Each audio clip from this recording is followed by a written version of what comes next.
there. Welcome to Inside Scoop. I'm Paula Rizzo. Busy work. It's the worst, right? I know, but we get all into it and then we're doing 1,000 little things when it was supposed to take 5 minutes and then all of a sudden the whole day is gone. Raise your hand out there if this is what's happened to you. I get it. I mean, I'm a productivity author and it happens to me. And, I'm always looking for better, smarter ways to work so we don't get down the rabbit hole of doing all this busy stuff. It doesn't actually bring us to the end game, to the goal that we're looking for. And so I have a guest today who I'm going to bring on in just a moment. She's a podcaster. She's an author. I'm happy to call her my friend for many years. And she has lots and lots of great tips and tricks and a brand new book that we'll talk about so that you can work smarter, not harder, and get rid of all of that busy work, okay? But before I bring her on, I want to give you a little freebie that I think will also help if you're looking to be more productive.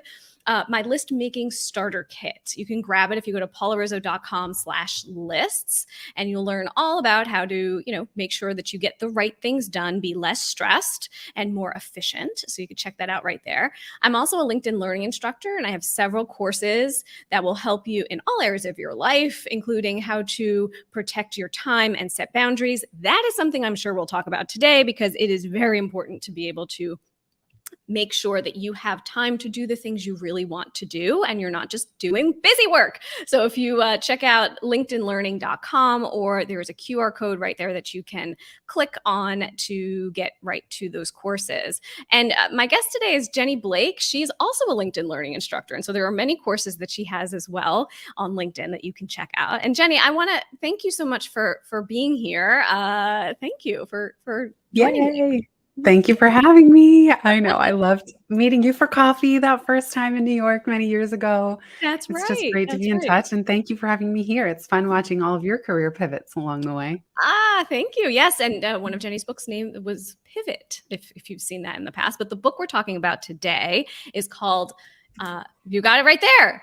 Free time, lose the busy work, love your business. It's so important. And, actually the first time I found you on the internet, Jenny, was because I had seen, it was your first book launch. And at the time, I think I was starting to launch my first book. And I was thinking about how can I do this in a smart way? Isn't there a checklist somewhere? And you had a spreadsheet to beat all spreadsheets. And I was like, this is my girl. This I love. Yeah, I called it the ultimate 15-tab book marketing spreadsheet. This was in 2011.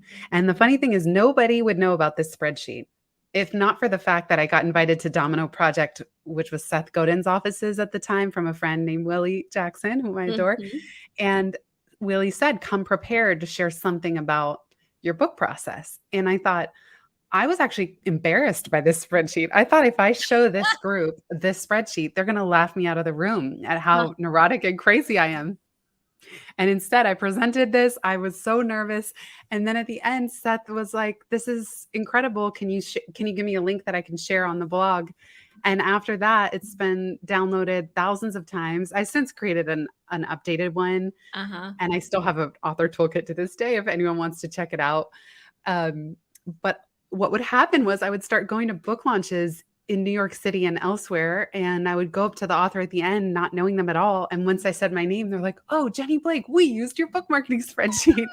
So it was a really rewarding thing to be able to give back to authors. And that's exactly part of the mantra and message of free time, which is why are we all reinventing the wheel? It bothers me when we all work in isolation on the exact same thing. And publishers, for some reason, had not systematized the marketing process enough to give this resource to authors. And I thought, if every author like me is struggling to figure out what to do when you're launching a book, why don't I create something, systematize it, share it back out? And that's truly what I love, because it saves us all time. Yeah. And it was gold. I mean, honestly, it really did help me launch both of my books. So I appreciate that.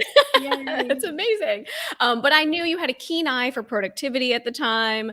When we met, I was still a TV producer in New York, obviously trying to be efficient, trying to use, the best of my time as someone working full time, and then also someone with a side hustle. which you understand. And a lot of the people watching too, if you have questions about how to be more efficient in any area of your life, whether you're an author or not, you want to be an author, ask questions here, whether you're watching live with us or you're watching the replay. Leave those questions below, because we want to hear from you too. We want to be able to get in there and say, hey, if you have a side hustle, here's how you can make sure to do that. But tell me a little bit more about this new book, because this is now your third book, and you really wanted to dig in on busy work, right? Why specifically that? I mean, the opposite in a way. Like, I don't want to do busy work, and I don't want any of us to have to be doing busy work. And I say, like, a lot of us get bogged down by the burdensome bees. We're bored, bottlenecked, burned out, or buried by bureaucracy, aka busy work. And that is the worst feeling. And boredom at best, almost, and then burnout at worst, where we just cannot sustain the pace and the pressure, whether you're in corporate, you're working for yourself. It's so tricky not to get to that point, as I say in the introduction, of burn it all down mode, where you're just so fed up with the way of working and how much is on your plate. You want to just burn it all down. And I have friends that will joke, like, I'm just going to go teach kayaking in a river. Like, I can't take it anymore. And so it was kind of a combination of, and I'm now a decade into running my own business, but I had worked within fast-paced companies like Google, at a startup before that. And I just see how we are so inundated and overwhelmed, all of us these days, by email and social media and work pressures, that it's a lot for anybody to handle. So free time, yes, it's what do you do when you're not working, but it's also a muscle. How I wrote the book so that we could all get better at the skill of generating free time. Yes. And the nerdy way to put that is systems thinking, as you mentioned. Like, the kind Love of back end is productivity, but a lot of books about systems and operational efficiency are very boring.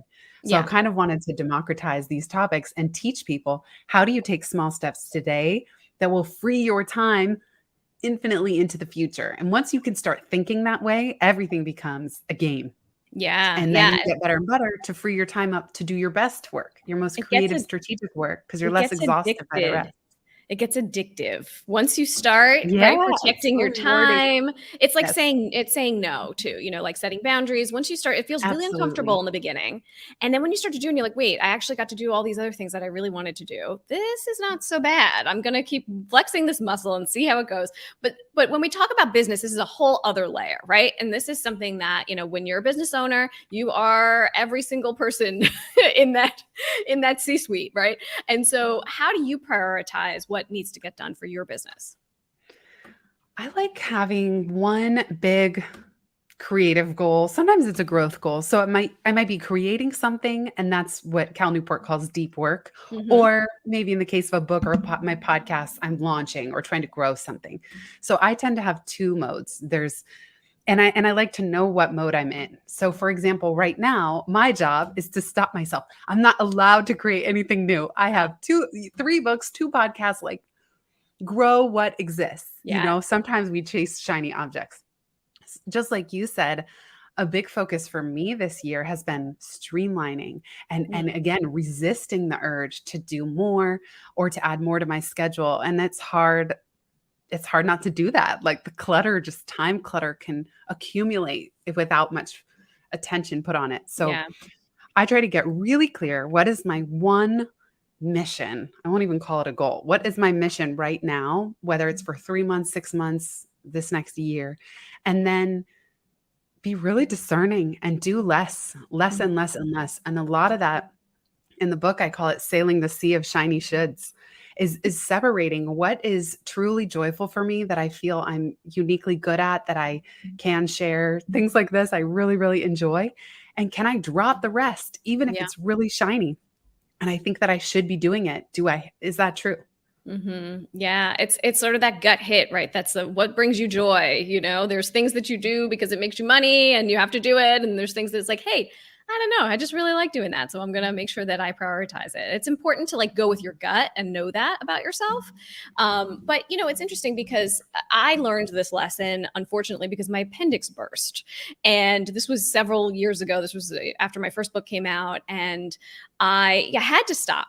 I was out of work for 6 weeks. I, had been in the hospital for like 9 days. It was awful. Oh, that's so And so, stressful. right. And everything comes off your to-do list because you have no choice, because health is the only thing that you're focusing on at that time. But I learned a really great lesson when I came back into the world. It's like, what do I actually want to put onto my to-do list? What are the things that do make me excited or happy, or, and I started to use the mantra, rest is the new hustle, because I was so used to hustling and more and better. And what else can I do? And yes, I'll do that speaking thing and whatever. And then I was like, yeah, you know what? Rest is the new hustle. And you have your own perspective on hustle too. It never worked for me. Like, I just kept same as you, body stuff would happen. I'd get sick, Yeah. I would get bronchitis or an ear infection. It's just, I always joke my body has me on a short leash. So it just doesn't even feel like an option for me. And the only way that I can sustain what I'm doing is to be very mindful about my health and my time. And I say, like, how we bake is as important as what we make. I also don't believe in, and I kind of made this mistake with my first book of like complaining and sweating and burning out and getting sick. And it's like, oh, and here I sacrifice myself for you, for this book, and for all of you reading it. I just think I don't want to live that way. I feel like how we create things in our life and our business and work is baked into the final product. And so if we can learn and we can have, it actually does take some discipline to work with ease and joy and at a sustainable pace. I do believe that what we create will be more resonant and connected. And we won't be martyring ourselves for these punctuated moments of success that really are quite fleeting in the grand scheme of things. Yeah. And also, like, thinking through, like, oh, is that what success looks like? To be stressed out and to be, overworked, and to be like, at the end of the book launch, like, I can't believe that I got through that. That is not how you want to feel at the end of that. You want to be excited and, get your book out there. And, I want to talk a little bit more about what you've learned, changing, launching different books, through the years, how you've changed that. But first, I just want to take this comment from Rachel Hayes, who's on LinkedIn, who says, love that, rest should be cherished. It's so true. I mean, burnout is a real thing. It's recognized by the World Health Organization as like an actual condition. And, we know this more now than ever with the pandemic. People are really feeling it. Well, that's the thing. We're all juggling a lot, even outside of work.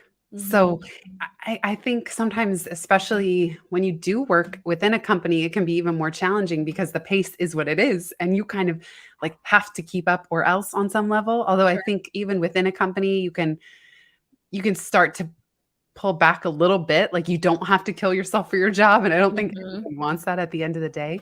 But we're all feeling so much stress and pressure and uncertainty from these last few years.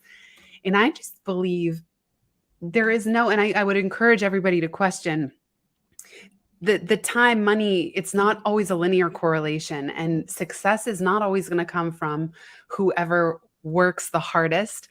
Yes, of course, we know, like Dory Clark, our friend Dory, wrote a book called The Long Game. Yes, putting in small reps over time, the long arc of your creative journey, like hitting publish over and over. I used to call it 1,000 tiny iterations over time. That all counts. And simply working hard doesn't guarantee you anything. And I find that if I'm sleep deprived, I don't think clearly or strategically or creatively. I'm not that original. When I'm tired, it's all I can do just to get through the day. I can barely do anything at all. So I feel like it's not even the best business move for me to be tired and burnt out, that the best, most unique resource I have is my own mind.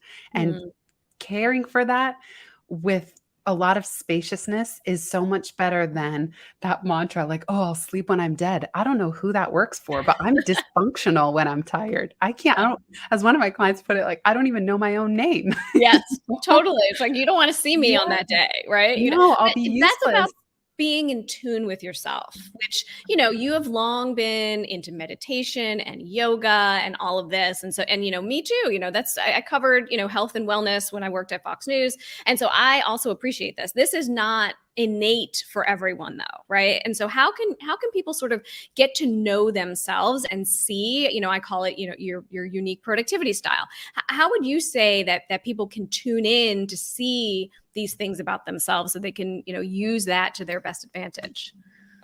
One of the exercises I share in the book comes from my friend Josh Allen Dykstra, and he just asks, like, what are your energizers? What are your drainers? Mm. So be an observer over the next 2 weeks. What energizes you, whether it's people, projects, different of your talents that you're leveraging, and what drains you.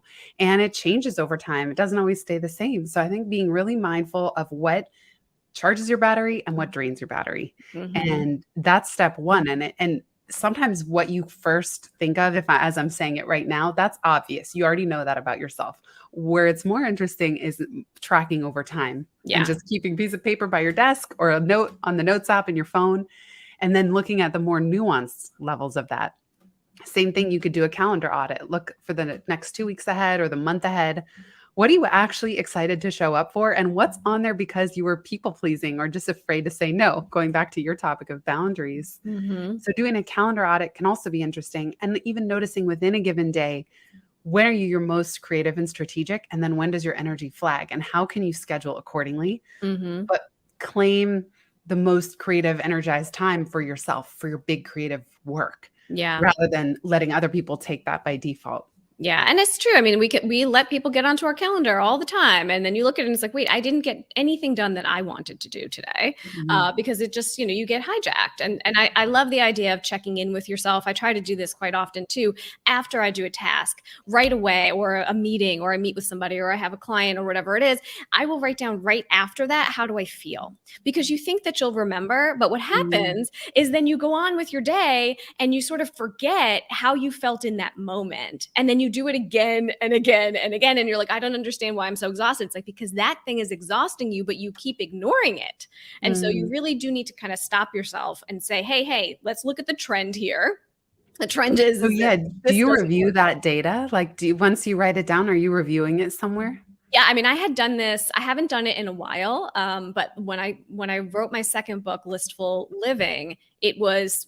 I mean, that's how the book was born, because I had been checking in with myself to say, like, this doesn't work. It was like my first year of working for myself, and I was like, everybody's on my calendar, more. And you would have thought that I would have learned from the appendix thing, right? And so you learn in short stints. You do it for a while, and then you have to recalibrate. It happens to all of us. You have to rethink it. You have to. So I feel like I'm coming up on the time where I have to redo this again, Jenny, because I'm getting to that point. And that's the thing. We're all a work in progress. This is over time that you make these little changes, but hopefully you will learn from your mistakes. You will learn from the things that you did before, which is, getting back to your book launches and the way that you've published the 3 different books. Could you talk a little bit about that and how intentional you've been about this book launch, as opposed to, in the beginning when you hadn't done it before, and how would you know? Well, my first book, Life After College, came out in 2011. I was working at Google right up until the book launch, like 2 weeks prior to the launch. So I was already burnt out before the book launched. I tell this story, I think, in Pivot, where a friend asked me in Chipotle, how are you doing? And I just burst into tears. And I was just at the beginning. Ryan Holiday says in his book, Perennial Seller, the thing about being an author is you feel like you finish a marathon, which is writing the book, and then only to have someone walk you over to a new starting line of a new marathon, and that's promoting the book. That's the marketing piece. It's its own journey. So Life After College, I was just a hot mess. and and so with Pivot, I really decided, that came out in 2016, that I'm going to market Pivot with magic and serendipity. Hmm. And I'm going to trust the process, and I'm going to be delighted and surprised by whatever comes my way, but I'm not going to push the river, as the Zen saying goes. And I really took that same tack with free time, where I had a team. Stephanie Houston helped spearhead, and Courtney Kenny was really tremendously helpful. So we assembled this like pop-up, delightfully tiny team. The theme of our launch was fun. So for everything from the cover that has confetti on it is meant to be delightful and fun. We only did fun things. I'm not on social media, but Stephanie and her cousin Haley, they did a transparent takeover. So I Uh-huh. didn't want them to post and pretend that they were me. But Stephanie loves social media. So she authentically posted on my accounts as her. And in fact, a lot of my friends from all different parts of my network were really happy to see those posts and know what was going on. Meanwhile, I didn't have to do it, but it still felt in integrity because she was signing them with her name. So Sure. that was kind of cool because it enabled us to have fun, to try something new. And yet I didn't have to dive back into the infinite scroll social Right. media And pool it's that such I an didn't want to interesting do. idea to have a theme, an intention for the launch. Like, here is what the theme is for this, and to have everybody on board. Like, that's such a really nice way of thinking about it, because launches, any kind of launch, but book launch especially, can really take over your life, your soul, your energy, everything that you do. You mentioned that you don't do social media. Is that a way for you to sort of simplify your life and protect your time, or what's your thought on Yeah. that? Yeah, absolutely. Like everything we've talked about, time, energy, attention. I found that when I would sign off of any of those apps, I felt worse, not better. I Mm, felt that my attention was being splintered and fragmented. So I was always thinking of small little quips to post. And then I was feeling pressure or guilt if I didn't respond to all the comments. I felt yeah. bad, like a jerk if I would Mhm. post and then, oh, I don't read comments. Okay. But then it's this one sided soapbox I'm standing on. And then 3, I felt that I was overwhelmed. I'm Yeah. a deep introvert, and I'm already most of the time overwhelmed by feeling guilty, like I'm not keeping up with my family, my close friends, and my inboxes, just my Mhm. main email. And the fact is, every time there's a new social media app, there's a new inbox that comes with it. So Twitter, I was on in early days, Facebook, LinkedIn, Instagram. I can't keep up with that and create deep work that has like the most original thinking I'm capable of. So Sure. by me not being on there, I just keep my mind more quiet. I have less guilt. I have less compare and despair of just coveting things that other people have. Yeah. That really gets triggered in me when I'm on those apps.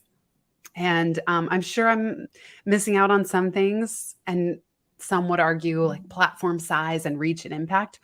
But I also know myself, and if I burn out trying to keep up with all that, I won't have the 2 podcasts and the 2 newsletters that I do. Sure.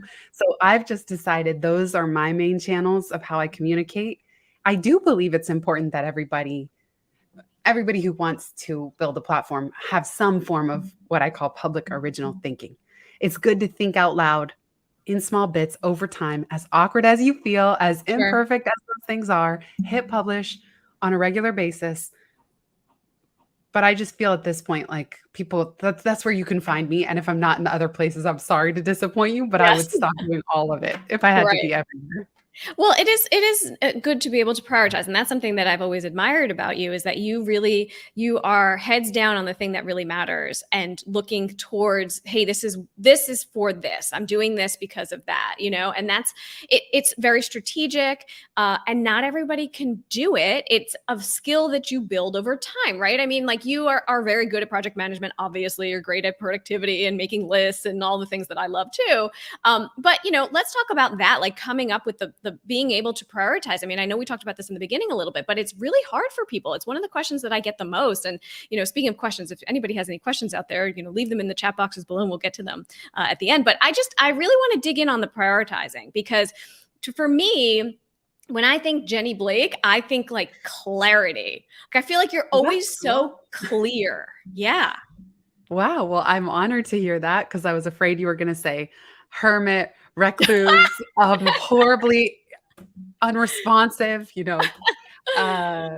that's what I would say is that so that clarity, yes, clarity is good. Less is more is really helpful because again, just the splintered, fractured death by 1,000 cuts of trying to put your attention in too many places is um, harder to feel accomplished at any one thing, I think Mhm. personally.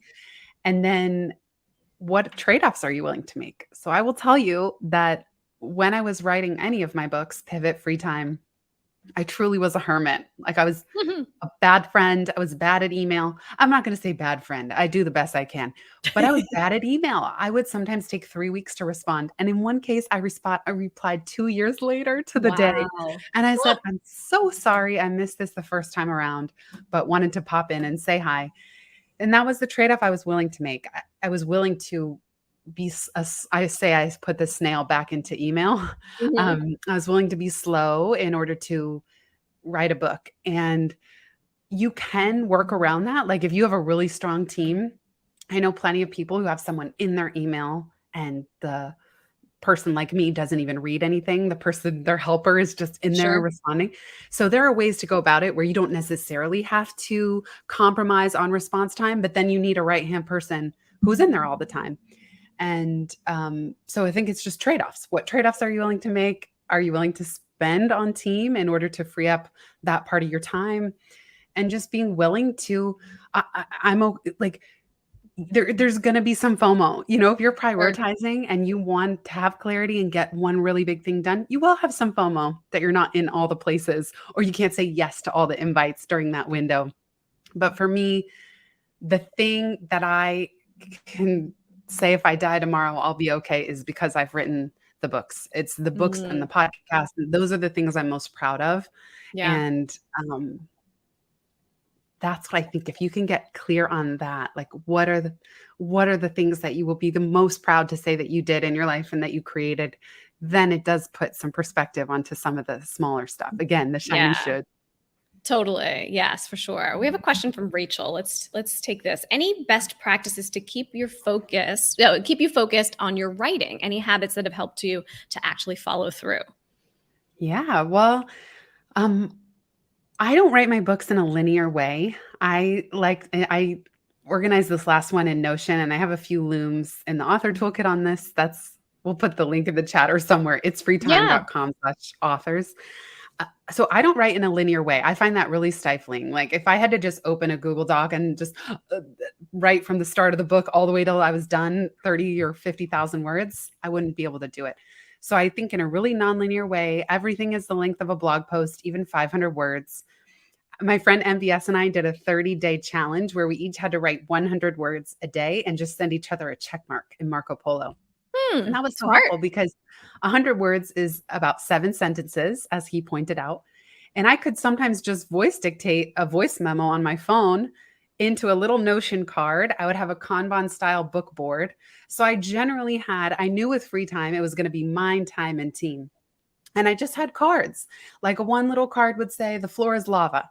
That's a metaphor for working on the process, not just in the task. If you're only working in the task, like in your email inbox, you're standing in the lava. How can you build the furniture that you have to? Okay. Well, that's just a little 500-word essay. And then over time, I would move those cards around. And I then realized, okay, those 3 parts, mind, time, and team, it's not that active. How do I create a process? What's the transformation? Okay. And then, it's a big puzzle that you're solving. And I know people did more puzzles than ever during the pandemic. Yes, So true. if you think of it like a big puzzle, and within that, I made sure the chapters were really short. You're only ever writing 500 words, like a short little blog post at a time. And then it's just tying it all together. So Yeah. that was helpful for me to not have too much writer's block. And I take a page from Nassim Taleb, who says, if you're bored as the author, then the reader is going to be bored. So Yes. stop writing that Don't section. do it. You're Yeah. not excited to write it, chuck it. Yes. Well, that's great advice. And the website there is itsfreetime.com/authors. Yes. And accountability. Ryan on LinkedIn is saying accountability in the writing process must be a powerful tool. It is. I mean, it's a powerful tool in any process, I feel like, and I'm really good. I feel like I am very good at accountability for myself. Like I will get things done. I will do it. But even those of us who are predisposed to be doing things feel like we need a push. Like every Friday I have a writing partner. And I did that for all of my books. They were different people, but I had a different writing partner for each of my books. And I'm working on fiction now, which is totally different. And so every Friday I meet with my writing partner, and she's working on something completely different. We say, hello, how's it going? How was your week? Whatever. Okay, great. Let's do our writing. And, it's a great way because I show up even when I don't want to. And that is, it's important because I don't want to let her down, I love that. And I love that you're doing fiction. How brave. It's so fun. My friend and I also had, my friend Sarah and I, we call it Author Support Group, ASG. We would collect in a Google Doc all the questions where we were unsure about what we were writing. Like, is this going to be controversial or is this confusing? What should I call this little section? Which headline do you like better, A or B? And we would just collect them, schedule an ASG, get on the phone and review each other's section of the Google Doc. And that was also really helpful for getting Very smart. unstuck. And nice to get it out of your head, get it out of Yeah. your head, get it down on paper, say it out loud, talk about it with somebody. It's great. Jenny, I mean, I feel like we could talk forever. So thank you for being here. Likewise. I want to direct everyone to your podcast because you have some great, obviously the book. That's number one. Sorry, back up. Number one, the book. Pick up the book, free time. You need some more free time in your life. Believe me, you need some Jenny Blake in your life. And then the podcast, of course, which you've been doing, many podcasts. You have 2 podcasts, but this one is specifically about this topic, free time with Jenny Blake. There is a code right there that you can make sure to grab. Also, the website is there, pod.link/free time. And you do have a toolkit for this book as well, right? Yeah. And so what will people get if they go here to this QR code? Yeah, thank you for all these links. The toolkit's totally free. There's templates for all the stuff we've been talking about. So delegation task tracker, if you want to, there's basically templates for every single thing I talk about in the book. It's all free. It's built in Notion. That's what I use now to organize my entire life and business. So you can kind of see what that's all about. And just truly, it's packed with stuff and it's free. And the same thing with the author toolkit. It's like, I just can't stand to struggle with something and then think anyone else has to do the same, this long, slow, hard way. So wherever I can, I just create the resources and I'm more than happy to share them because I love setting your time free. Like I love it. Everyone who's here, that's the dream that you've saved me a lot of time through the years. So thank you. You have, and you mentioned Notion before I let you go. I've heard other people say that they like it. What do you love about it? Why should we try it? Love, obsessed. As soon as I moved to Notion, and I did create a full free time operations dashboard. So it's already done for you. If any of you want to implement this for your business, Notion, as soon as I moved over and really got the hang of it, replaced Google Docs, Sheets, Airtable, Asana, and Evernote, and more. I was able to stop using all these Frankenstring of services. Whoa. Notion is my entire, Tiago Forte calls it a second brain, but for work and personal life, every bit of data is in one place. It's searchable, it's interlinkable, and it's customizable. So the way you can navigate within the information, because ideally no piece of information lives only in your mind. Sure. That makes it easier to delegate, makes it easier to bring people on, makes it easier to automate things, find things what you need. I even track doctor's appointments, vet appointments, grooming appointments for the dog. Like everything goes in Notion so that I always know where to find everything. And I even use it for idea collection buckets. So as I find little clips of inspiration that I curate as I encounter articles, podcasts, and so on, I have a database, like a synthesis where I collect all that. And then I can very easily create different views for myself of where I might want to put that stuff. Wow. All right. Well, I'm sold. I'm going to check it out because it had been on my list for a while to look at, and then I never did. But now, now that you're saying it, I got to check it out. And Ryan loves your Frankenstring. He loves Frankenstring. He thinks that's very funny. I agree. Yeah, because that's what we do, and then we chase all the shiny software objects and we're still no better off. So the dashboard is if you go to itsfreetime.com/dashboard, that I will say that one's paid. It's not free, but I put 2.5 years, almost 3 into building out every single nuanced detail so that, again, you don't have to do it from scratch because it's very intimidating. Yes. When you sign up for Notion, it's just a blank page that is super intimidating. And there is a big learning curve. When it's like, oh, the possibilities are endless. Yay. Sure. What should I do with this? What can I mean, that's probably why I didn't do it. I was like, oh gosh, there's too much that I can do here. Forget it. Even though I could figure it out, I'm not going to right now. So I appreciate you doing the work ahead for all of us. You got it. That's what I love to do. Yeah. And good luck with the rest of the book launch. I know the book has been out for a while, but everyone watching should pick up a copy and definitely listen to your podcast. And to be continued. Thank you so much for being here. Can't wait. Thank you for having me, Paula. And big thanks to everybody who's here watching and listening. Yes, for sure. And to those of you, I have a freebie too. I mean, I would love for you to get your list making together over there, even if you are a list maker. I have a list making starter kit for you, which has all kinds of templates and things like that to help you to be more productive and less stressed. That is the whole name of the game here, right? So if you go to paularizzo.com/list, you can check that out. And thank you for watching. If you have more questions, leave them below. We'll be continuing to check it out, even if this is the replay for you. So thanks for watching, and we'll see you next time.